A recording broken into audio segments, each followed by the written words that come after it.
तो मेरे देशवासियों, मैं आगे कहना चाहूँगा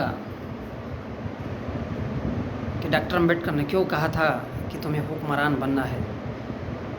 भारत के ओबीसी, एससी, एसटी और माइनॉरिटीज के लोग आज तक भी जागृत नहीं हो पाए हैं, और यही वजह है कि इस देश में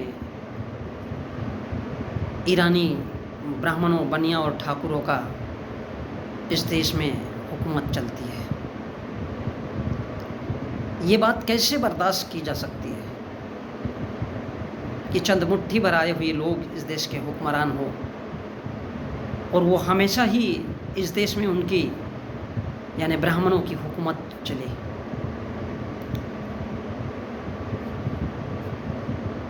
इस देश में अगर चाहे वो ब्राह्मण हो, ठाकुर हो, बनिया हो, जो अपने अलग अलग तरीके से, अपने अलग अलग फंडों से इस देश के लोगों को गुमराह करता है, उनको हिंदू बनाने के लिए बाध्य करता है, और इस देश में हिंदू मुसलमान के नाम पर नफरत फैलाता है, ये संविधान के दायरे में नहीं आता। यदि उन्हें ये बात बुरी लगती है कि इस देश के वो छोटे तबके के लोग जो ओबीसी, एसटी, एससी के लोग, माइनॉरिटीज़ के लोग इस देश के हुक्मरान बनना चाहिए, तो इस बात में कोई ये 100% होना चाहिए। एक नागरिक के नाते इस देश के ईरानी, ब्राह्मण, बनिया, ठाकुर रह सकते,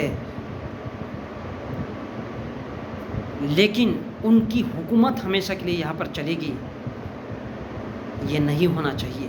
ये बात भारत के ओबीसी, एससी और एसटी के लोगों की जवाबदारी है, उन्हें समझना है।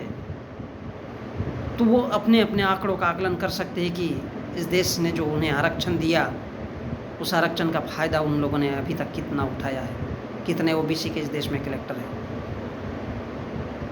लेकिन उन्हें इस बात को पर भी हमेशा विचार करना चाहिए कि इस देश के सुप्रीम कोर्ट और हाई कोर्ट में ब्राह्मण जज कितने हैं। एक संवाद था,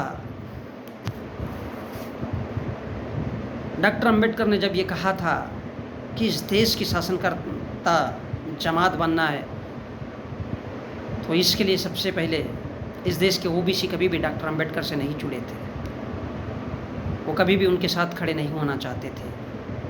तब डॉक्टर अम्बेडकर समझ गए थे कि ये बहादुर कौम नहीं हो सकती, ये बहादुर कौम नहीं हो सकती, इसलिए उनके साथ, क्योंकि वो किसी के भी खिलाफ नहीं थे। डॉक्टर अम्बेडकर यहाँ तक कि ब्राह्मणों की भी उन्होंने कहा था कि मैं ब्राह्मण विरोधी नहीं हूँ, मैं केवल ब्राह्मणवाद के खिलाफ हूँ। इस प्रकार से पटेल सरदार वल्लभ भाई पटेल और उनकी जब बहस चली, जब उनका उठना बैठना साथ में हुआ, तब ये बात डॉक्टर अम्बेडकर ने दोहराई थी कि भारत में और कोई है ही नहीं। ये पटेल जी ने कहा था डॉक्टर अम्बेडकर को कि बोले भारत में कोई है ही नहीं जो हमारे संविधान को आकार दे सके। बोले खुद बापू भी यही कहा करते हैं। बोले महात्मा गांधी ये बोल रहे हैं कि बोले डॉक्टर अम्बेडकर के सिवाय इस बात को कोई नहीं अच्छी तरह से समझ सकता और भारत का संविधान नहीं लिख सकता, और बोले गांधी जी इस बात को स्वीकार करते हैं। तो अम्बेडकर ने कहा था उस वक्त कि आप तो, ये बात संदर्भ था 340 आर्टिकल को लेकर के जो भारत के ओबीसीओ के लिए है। तब डॉक्टर अम्बेडकर ने कहा था कि लेकिन आप तो उनकी बात को नहीं मानते। उन्होंने कहा है, पटेल जी, गांधी जी ने कहा है, वो गांधी जी मेरी पिछड़ों को रिजर्वेशन देने की बात से सहमत है, लेकिन आप मना कर रहे हो। डॉक्टर अम्बेडकर ने उस वक्त उनको कहा था, किसको? पटेल जी को। लेकिन आप सहमत नहीं हो, यदि आप सहमति दे देते हो तो आपके सारे लोग सहमत हो जाएंगे, और उनको भी इस देश में जिस प्रकार से अनुसूचित जाति और अनुसूचित जनजाति के लोगों को आरक्षण दिया जाता है, उस प्रकार से भी उनको आरक्षण दिया जाएगा। और इसलिए आज भी हम देखते हैं कि हाई कोर्ट में न्यायाधीश कुल 330 है, जिनमें से अकेले 326 ब्राह्मण जाति के हैं। वो क्या इस देश के ओबीसी, एससी, एसटी और माइनॉरिटीज़ के लोगों को न्याय देंगे? तब इस बात में अटल बिहारी वाजपेयी की बात बड़ी प्रासंगिक लगती है कि हमने नॉन मार्शल और मार्शल के आधार पर इस देश के बहुत बड़े तबके को, बल्कि ये कहा जाए कि इस देश के पूरे 90% लोगों को हमने गुलाम बना करके रखा हुआ है। हमने बांट दिया उनको मार्शल और नॉन मार्शल के आधार पर, तब भी वो आज तक झक मार के उसी व्यवस्था में चलते आ रहे और वो अपने लिए खड़े नहीं हो पाए। क्यों? ये इस बात से समझा जा सकता है कि हाई कोर्ट में अकेले 330 न्यायाधीश ब्राह्मणों के हैं। अकेले न्यायाधीश, ये सोचने लायक बात है। ये कैसे हो सकता है? ये क्यों हो सकता है?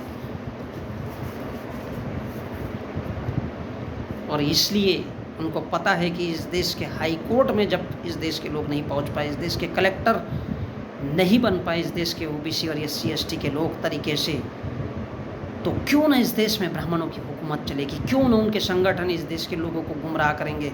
और क्यों ना उनको यथावत और गरीबी में, भूखमरी में उनको नौकरी के बाहर और सिर्फ 10 किलो चावल देने की उनके औकात के लायक रखेंगे। हो सकता है मेरी इस बात से इस देश के बहुत से लोगों को दिक्कत हो, लेकिन सच तो ये है कि इस देश के OBC, SC ST माइनॉरिटीज मिल करके अपने अधिकारों के लिए लड़ नहीं पाए, इसलिए इस देश में उनके ना तो कलेक्टर है और ना ही जज बना पाए। और जब यहाँ पर नहीं है तो इस देश की शिक्षा व्यवस्था कैसे उनके हाथों में आएगी? और शिक्षा व्यवस्था इस देश के SC ST OBC के लोगों के हाथों से हमेशा ही निकलती रहेगी और इस देश के पदों पर सिर्फ ब्राह्मण, बनिया और ठाकुरों की ही हुकूमत चलेगी। क्या इस देश के SC ST और OBC के लोग इस बात को बर्दाश्त कर सकते? जी हाँ, बर्दाश्त किए हुए है, क्योंकि वो जानते हैं कि उनसे कुछ भी नहीं होने वाला है और वो हमेशा ही गरीब, भीख मांगे, भूखमरी में जीने वाले, दरिद्रता का जीवन यापन बिताने वाले ही हो सकते हैं। इस देश के हुक्मरान कभी नहीं बन सकते।